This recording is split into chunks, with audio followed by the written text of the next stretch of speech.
Okay, thank you. So John Borton, I'm a senior research associate here at ODI, but mostly freelance. And I was also involved in setting up ALNAP and led the Rwanda evaluation team 20 years ago.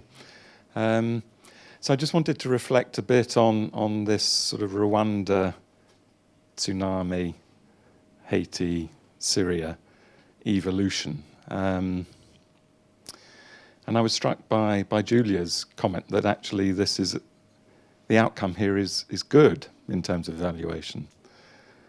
I would disagree. I appreciate that this is an emergency that has gone on and on and on. But surely if the space had been occupied, if the evaluative space had been occupied early on, then that the quality of evaluations and the gaps, there could have been an attempt to influence where the studies were done, what they were covering, the approaches they used, so that we wouldn't end up 4 or 5 years later with James telling us that there's huge gaps throughout. I mean, just waiting and seeing what comes out of these evaluations that go on is surely a bit of a cop-out, that had that space been occupied with some sort of evaluative framework early on, would not many of these gaps, could they not have been avoided with a more proactive approach earlier on? John, thank you. That's a good challenge to the evaluation community. We'll come back to that. Sir, please, in the front there. Hi, yes, my name's Aaron McGee. I work here at ODI, although my views are my own. I hope they'll be taken as such and respected nonetheless. I'm interested in the question about lessons learned. And the lessons that we've spoken about today have been gaps and failures, and it's been very critical. What I'm interested in is what have we learned about how to fill them? Particularly reflecting on a comment made that these crises have been very similar to ones of the past and the gaps are very familiar. And also in a comment made about us getting better. And on that, are we getting better quick enough? And how can we speed it up? And what have we learned to actually resolve these gaps that we've spent the whole afternoon talking about? Thank you very much. That's very clear. Who else? Please, lady at the back. Hi, Rebecca Crozier from International Alert. I was interested in the common context analysis and whether you'd been able to evaluate how it's been used by organisations and how effective they'd found it, particularly in terms of supporting a do no harm approach. Thank you very much. Nice and clear, nice and concise. Thank you. Sir, please. My name is Paul Robson. I'm an independent consultant. Most of my experience is in Africa, but I've been following this Syria issue for a number of years. There was a recent evaluation published by DFID about their response. I didn't see it on your list of the 24. Was it on the list? And as a follow-up question to that, I mean, the DFID evaluation makes a rather startling to me admission that there was a very late response by DFID because they didn't realize there was going to be a problem, and they made some, what to me are extraordinary political assumptions about what would happen. When we're talking about timeliness, how many people made those assumptions that there wouldn't be a problem in Syria? And did the humanitarian community challenge those assumptions in any way? Did they not pick up on some of the risks that were being taken 3 or 4 years ago? Paul, thank you very much. Let's turn to the panel. I think we've got quite a lot of juicy stuff there. Who would like to respond? James, you want to talk about the different one? Quick go and then hand over to... very briefly for me, John's question about the evaluation process, I agree. And I will leave my colleagues to expand on that. I think you're right. I don't understand it. But, I mean, we are where we are. It was useful to do this. Is it satisfactory? I don't think so. the question about what worked, what didn't, actually, there is a lot more in the report about things that work and the lessons we've learned from it. But it's interesting because evaluations do tend to focus themselves on what didn't work, and so when you synthesize them, you tend up to come up with a rather a gloomy picture. One thing I didn't, by the way, do was, and it was beyond the scope of the report, was to go into the sectoral lessons learned. There's a lot of good stuff on cash and vouchers, for example. I mean, real progress and learning in that respect. And actually, it was a really effective mode of operating. Huge amount to be learned from that. Hasn't been fully captured yet, and that we say that in the report. But it isn't in the report because we didn't have scope for it. There's also not much on how to fill the gaps. The next step in the process, in a way, is to say, well, look, if this is right and the evidence base is missing or weak in this respect, what do we do now? Where do we go from here, given that even if we shouldn't be where we are, how do we go forward? We haven't done that yet, but it is the logical next step. On the use of the CCA, I'm going to leave others to comment because I don't know how well it's been used. It was very useful for this study. And the DFID point, it wasn't on our list, strangely. It came late in the process. It was too late for the process. So I've included it in an annex. If I get a chance to shoehorn in a couple of points from the DFID, even now, I will. But your point about political assumptions is really significant. It wasn't just that organisations were inflexible and so on. We were making certain assumptions about how this would pan out, certainly in 2011, and actually through a lot of 2012 even, that didn't quite cast it as a humanitarian crisis, but more as an expansion, a peculiar case in the Arab Spring. Okay, and I think, with hindsight, of course, that was wrong. Helen, would you like to respond? Yeah.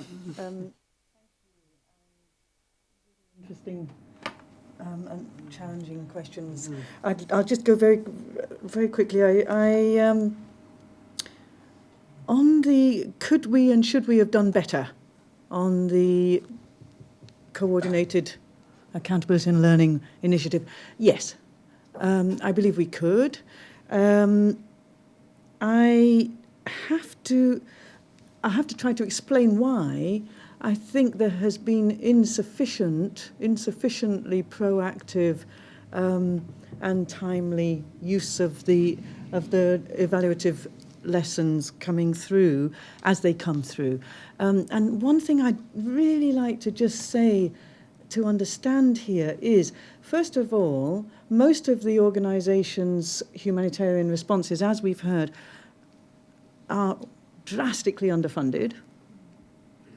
Evaluation, the resources applied to evaluation are infinitesimally small, and that includes the amount of human resource applied to manage evaluations and use evaluations, etc. Thirdly, Syria, yes, it's been the biggest and most challenging and continuing catastrophic situation. At the same time, the international system has been dealing with 6 level 3 emergency responses over the same time and 6 level 2 emergency responses, most of which have been of more than 1 year duration. We talk about the overstretch in the organisation, and yes, these are things that those who are working in this know deeply.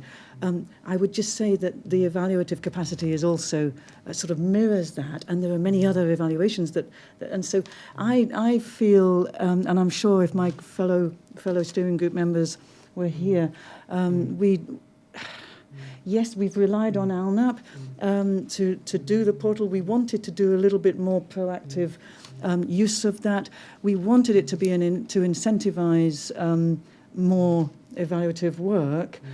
It took quite a long time to get for that portal to be populated.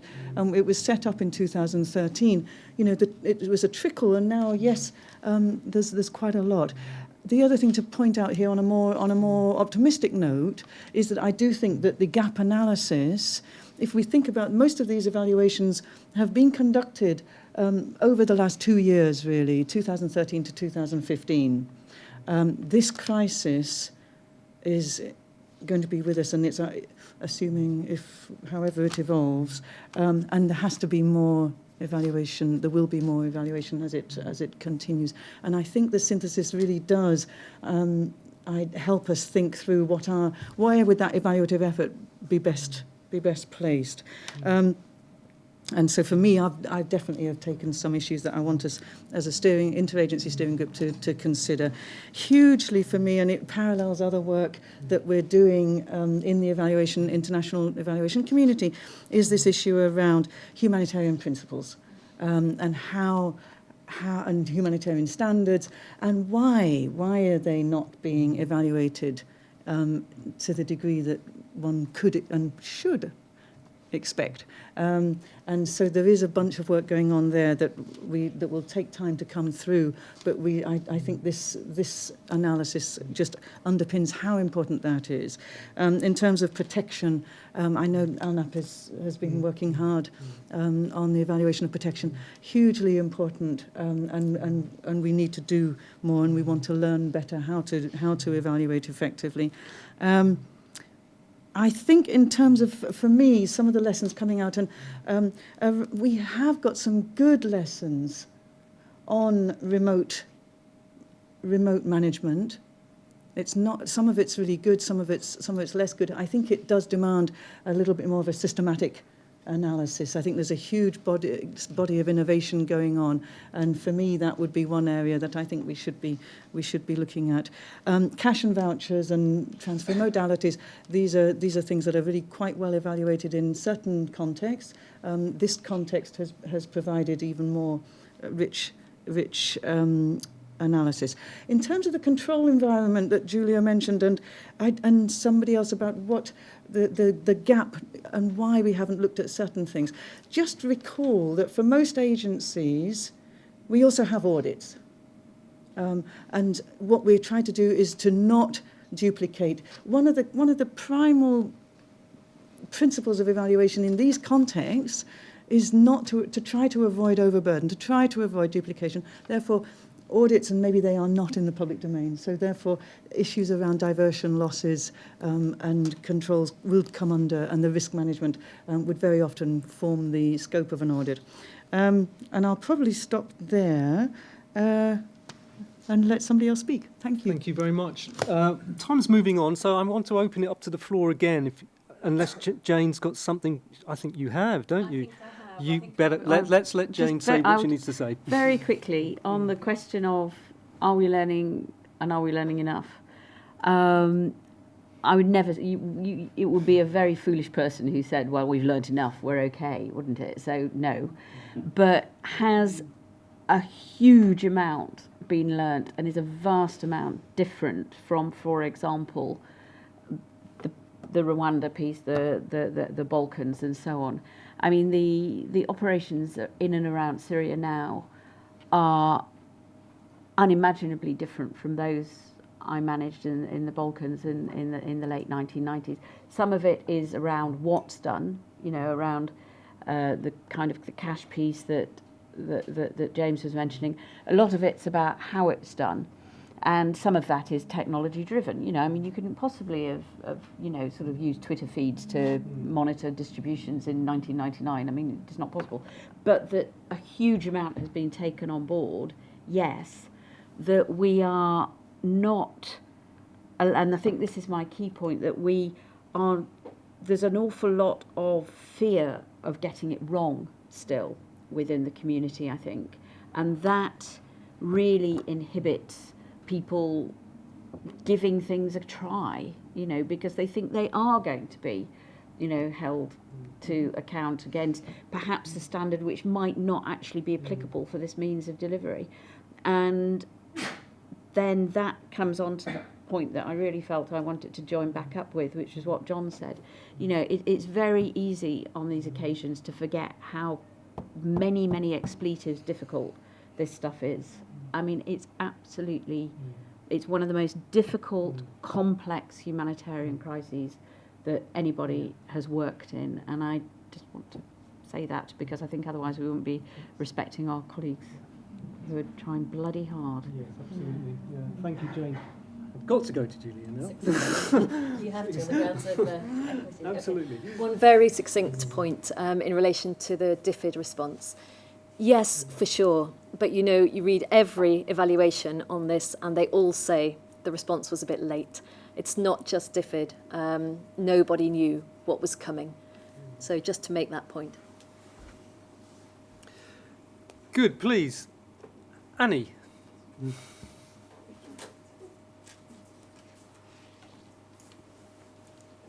Thank you. Thank you. Annie Devonport from the DEC. This is more of a point rather than a question, but clearly this study was framed around evaluation material that was on the portal, and really to pick up on a couple of points that both Helen and Jane have made, that this response has sparked quite a lot of other thinking that perhaps has not found its way onto that portal. When I think just, you know, within the DEC and the work that has largely been led by our head of finance, in fact, there was work with the British Banking Association because, of course, they were concerned about money transfer. There's been other work done looking at informal methods of money transfer. And then it sparked also a load of work with our members and beyond on due diligence. And so I think if you're looking at what's been learned, what's changed, I think there are other things that have changed that perhaps haven't and couldn't perhaps have been picked up by this method of study. Thank you, Annie. Raymond, please.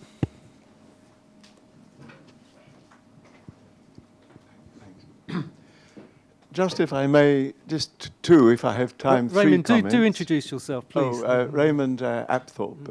I'm anthropologist at the moment. One that, you know, when I went to Jordan for 2 months, year before last, what struck me very much about not lack of evaluation, but evaluation averse atmosphere. And I just would like to bring that up to ask if anybody else experienced that. And if so, I had some views of my own as to why that was the case. But it was very noticeable compared to other situations. Just a second, but the first comment I should have made, what an interesting afternoon. I mean, thanks for all the speakers. I really found every contribution today extremely interesting. I should have said that to begin with. Second comment, just to remark about this lack of information on refugees from Syria in Turkey. That's a particularly bad, sad, unfortunate omission, because what one heard a year and a half ago from refugees is how they all wanted to go to Turkey, because there was such a strong view, rightly or wrongly, I don't know, that's the point, we don't know, that things were going much better for them in Turkey. So I think I hope that sort of gap can be filled. And then if I can make a third just quick comment, another thing that struck me of that situation compared with others was really the battle sometimes. I was there for 2 months and basically in Amman for a lot of that time. So I had quite a lot of social life with agencies in the evenings. And what struck me very strongly was the battles that used to break out in the evening between the protection people and the humanitarian assistance people. And I hadn't seen that amount of sort of inter or sub-community conflict. I hadn't seen it so strongly anywhere else. Anyway, these are just a few comments. It was a most interesting afternoon. Thank you to everybody. Raymond, thank you for those interesting questions and observations, and thank you for your kind words, a true gentleman. I have a couple of questions here from our online participants. I'll just share them with you. We have one question from somebody who didn't specify who they were, who works at the Exeter Institute for Arab and Islamic Studies, and that person asked, do the Syrian victims have any active role in the design of the aid programmes being offered to them? And we have one more question, which I'll just share with you here. from Mohammed Mukhtar from Save the Children. I wonder if that's the Mohammed Mukhtar that I know. Anyway, if it is, hello. And he says, how do you track the quality of aid during a crisis? And while providing some assistance to refugees, how do you avoid duplication? There's one more question coming through, but we'll leave that just at the moment. So, panel, please. Who'd like to go first? Somebody else can go first. I'll take the evaluation averse. Go ahead, Julia, please. Okay, I'll take the wider world being averse to evaluators, because I'm normally that person pleading for time of government officials or agency representatives or so on. Yes, I think you're right. Any of us in the business know it, and anybody who's worked operationally is familiar with it. People are concentrated on doing their job. They don't really want to be visited by visiting evaluators who may not know their context or their operating world very well. And I think there's a whole range of reasons for that. Probably central is the perceived utility of evaluation to them, trying to do a really difficult job in really difficult circumstances under, frankly, awful conditions some of the time. That's up to us as evaluators to manage and to try and do a better job and to try and be really well prepared so that we go in, we've got a few focused questions which don't just repeat the documentation but actually are a productive and short conversation. So absolutely recognise it. It's very familiar territory, and I'm sure Helen will have more to say. Did you find it particularly strong then and there? That's what struck me. And I wonder why that was the case. I had some ideas as to why it might be, but it just struck me as stronger than usual. Yeah, so we did a year ago, or was it 2 years ago, a study also in that region for WFP as it happened, and the huge challenge that my colleagues had was getting anybody's time in Amman. And the reason was just very, very many high-level visits, very, very many evaluations, which may or may not have made their way onto the portal. But, people are just under huge demand all the time, and they are massively overstretched anyway in their day jobs. So, it's a crisis on which everybody is focusing. Everybody wants to visit, everybody wants to research, everybody wants to explore. And at the same time, people have, in a day and a half's work to do in every single day. Helen, Jane, I'm sure you may wish to add. No. It's a difficult one, and is it any worse than elsewhere? Probably. I think the points that Julia has raised are important. Just not to underestimate the points that are coming out in the synthesis around the overstretch, the challenges that the agencies have had, massively high levels of turnover of staff, short-term surge deployments, very little institutional memory. But I think there's also another level of this, which is around the political economy issues and this point about evaluative space. As I said in my introduction, part of that evaluability challenge was the multiple mandates. And the whole of the UN, it's not just about the humanitarian, the drivers and the responders are not just about the humanitarian assistance, but that was the mandate that we have to evaluate, if you see what I mean. So the political, the security, the human rights, all of these things, and these things become very, very difficult to negotiate. On the Turkey issue, I think it's a really interesting one. And again, the wisdom and benefit of hindsight is illustrated. However, it's also to do with, certainly from my understanding, which is partial, but in the early days particularly, the access, the direct monitoring, it was a lot of the aid was being delivered through the Turkish government.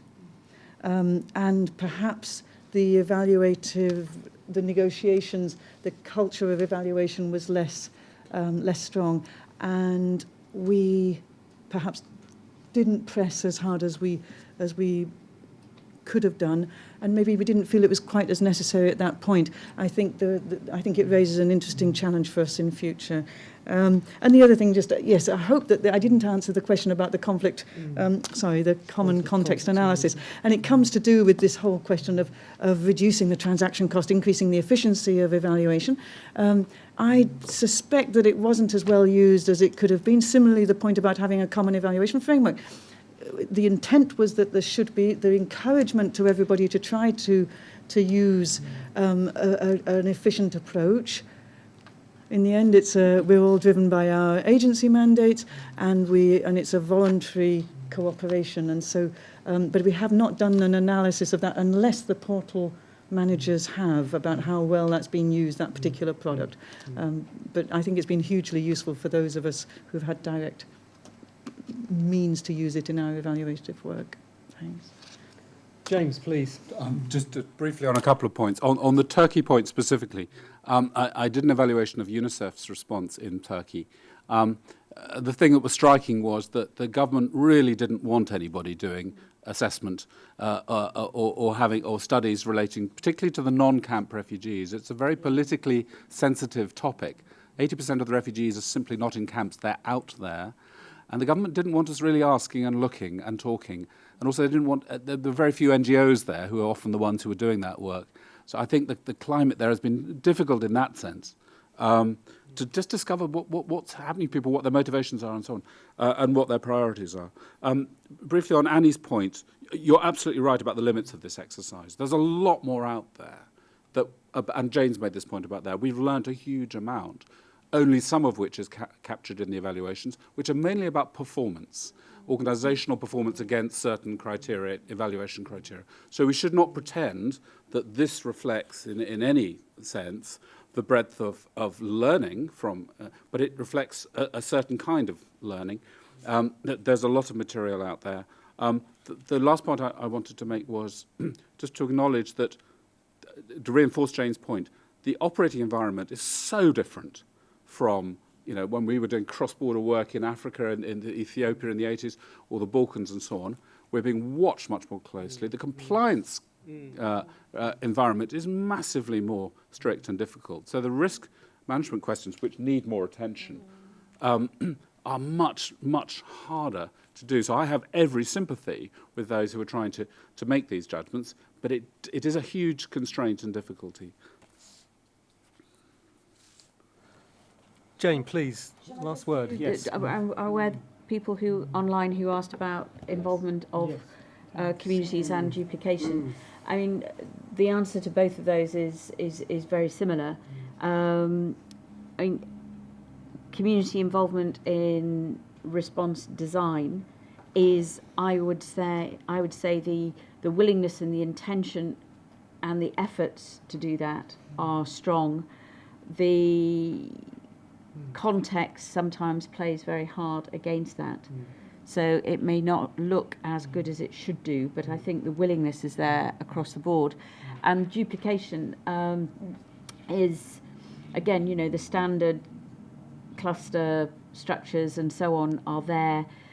As James has said, the whole of Syria approach, I think, has been, on balance, more successful than its predecessors, but it still has a way to go. And it's a very blotchy response. It looks very different in different places. I mean, in Damascus, you can get the WASH cluster into one very small kiosk. They won't thank you for it. Sorry? They won't thank you. No, they for won't, it, not at all. But try. you could always try.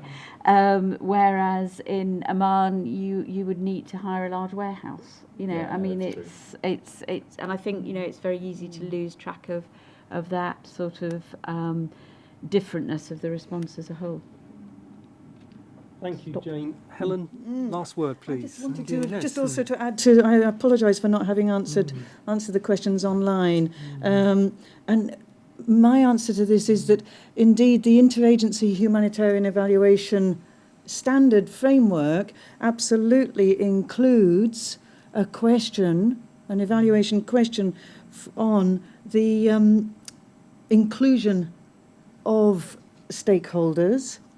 So how effectively were local and national stakeholders engaged in the whole programming? How effectively were their capacities strengthened?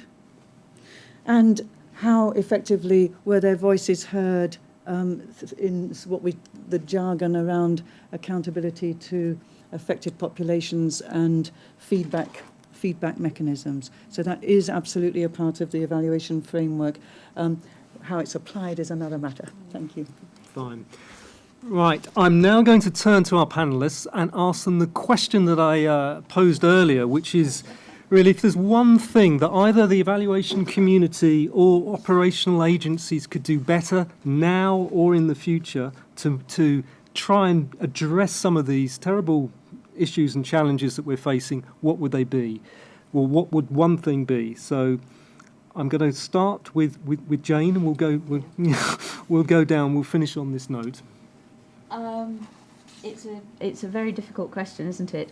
I would say that the key risk to ordinary people in Syria at the moment is international complacency that comes through a sense of powerlessness, or alternatively a sense, and I've been really surprised in the last few weeks to see this, a sense that because the cessation of hostilities is working much better than anybody dared hope, that somehow this is, all over and peace and harmony is about to break out.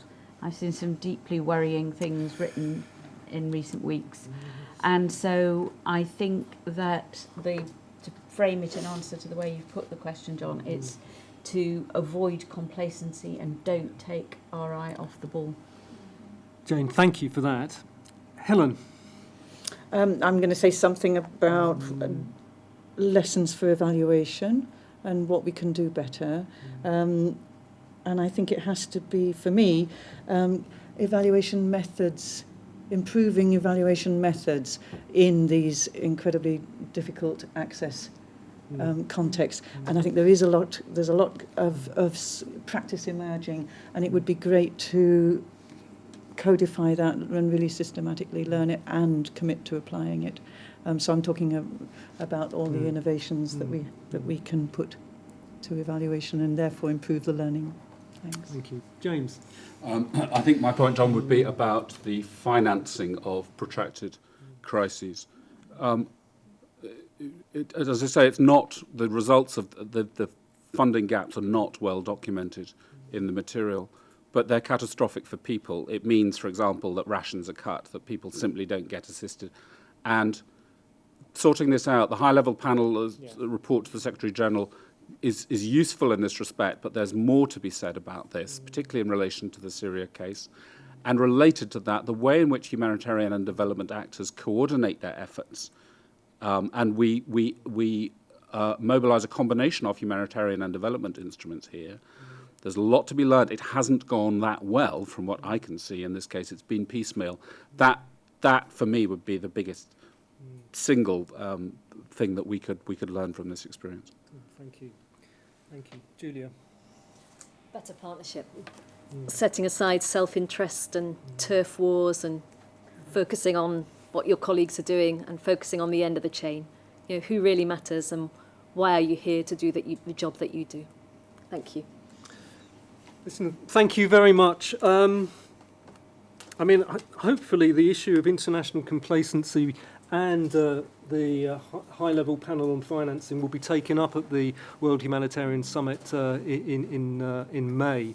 So hopefully we'll see some movement on both of those areas. And of course, the IAHE are going to improve evaluation methods, and so is ALNAP, of course. Absolutely. And so that's definitely on the table. Listen, everybody. Thank you very, very much. I'd just like to thank you for your participation, your questions. I'd like to thank also the online participants for listening and for their questions too. Most of all, I'd like to thank the panel for, I think, what's been a really interesting and fascinating discussion. So please join me in a round of applause for the panel. Thank you. And I think yes. And James did the hard work. Good. And I do believe, am I right, that there are some drinks afterwards now? Drinks are available. Drinks and nibbles, yes? Next door. So please join us.